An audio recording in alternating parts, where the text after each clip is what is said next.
Hey everyone, it's Abyss, and in this video I'm going to talk about some tips and tricks in Riders Republic. Alright, so let's get started.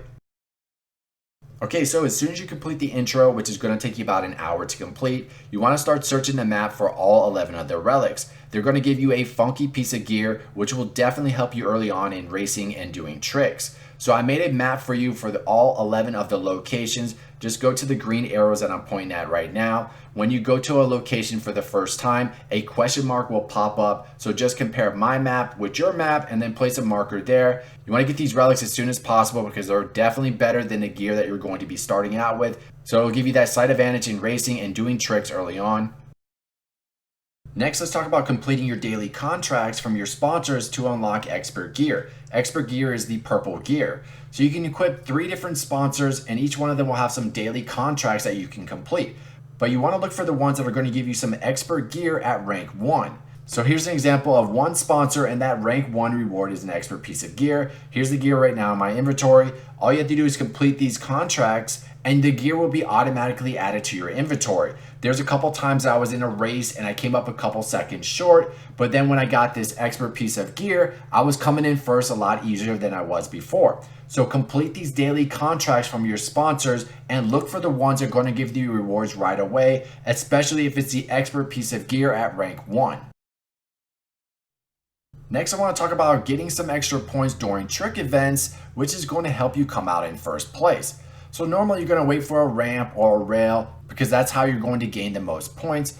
But what I like to do is right before I go and cross the finish line, I hold down the jump button, release, and then I'll go and do a quick trick, which will give me a good 7,000 in points. You do this 3 times during a run, and you're going to get yourself an extra 20,000 in points. So if you're ever coming up short and you're almost getting that first place, but you don't have enough points yet, this is going to help you push you over that limit and get you in first place all the time.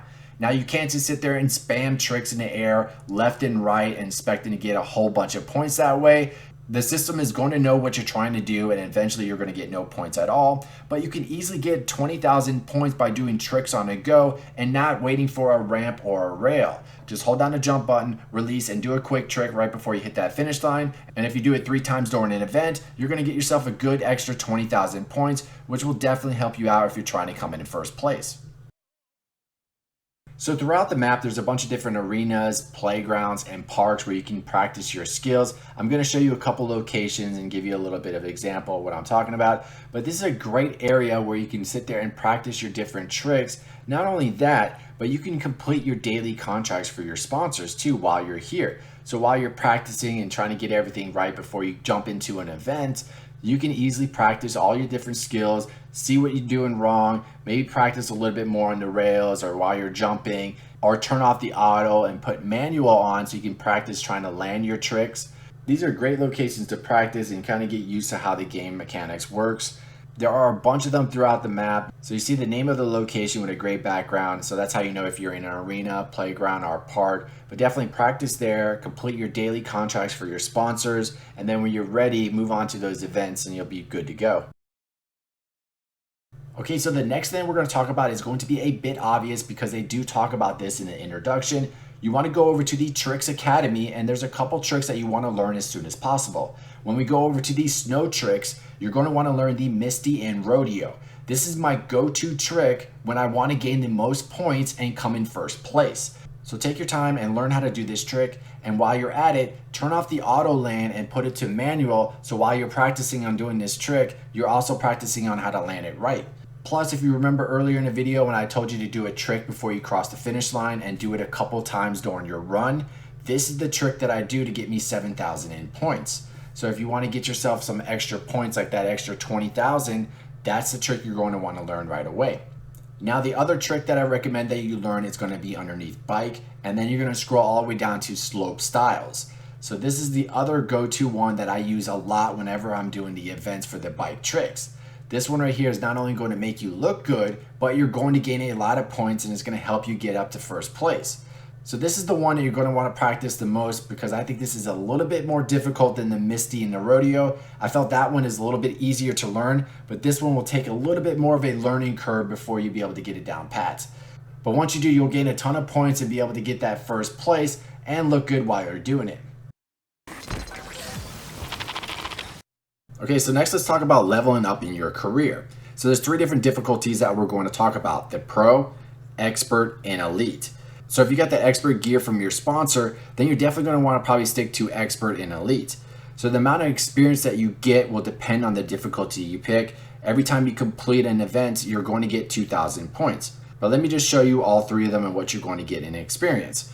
So with the Pro, you're going to get an extra 500 points when you come in first place. With the Expert, you're going to get an extra 650 points when you come in first place.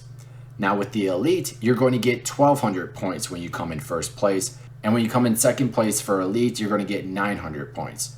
So if you pick up some of that funky gear, or you're able to unlock some of that sponsor gear, the Expert gear, the purple gear, then you most likely are going to want to do the Expert and Elite, because that's going to help you level up a lot faster. So as you're leveling up, you're going to unlock gear, but to be perfectly honest with you, it is nowhere near as good as your sponsored gear. So focus on getting that first.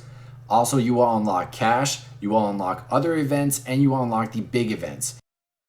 All right, so we got just a couple more things. When you want to change your time of day, you're going to want to do this in 3D mode. So when you press the up button on the D-pad, while you're in 3D mode, you'll actually see the time of day change. Now this 3D mode is probably one of the coolest features I've seen in a game in a long time. You can zoom all the way in on the map and pretty much see anything that you're looking for. You can even find collectibles and then place a marker there. And if you zoom out, you'll notice the marker is still there, so you can always come back and pick up that collectible later. The next thing you're going to want to do as soon as possible is you're going to want to switch your landing mode and grind to manual. I know it's easy to keep it on auto, but just get it out of the way, switch to manual as soon as possible. Yes, you're going to be crashing a bunch and rolling down the hill about 50 feet, but just switch it right away and start learning how to land your tricks manually.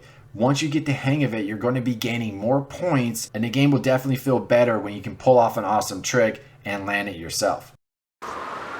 Yeah. And the last thing I want to talk about is how you can switch from third person to first person by pressing in the R3. And then if you want to switch back, you just press the R3 again. Now driving in first person mode is extremely intense. Like, I almost feel like I'm going to fly off the map at any second. It's definitely worth trying it out, or if you just want to mess around. But believe me, it is pretty intense, especially if you're flying around. You're definitely going to want to try this in first person mode. It really feels like you're actually flying and stuff like that. But if you're trying to complete some challenges, I probably wouldn't recommend doing it in first person, but it's something you definitely are going to want to experience. All right, there you have it. Those are the tips and tricks for Riders Republic. If there's anything else you would like to add, then please leave them in the comments down below. But other than that, I hope you all enjoyed the video. Don't forget to like, share the video, and subscribe to help support the channel, and I'll see you next time.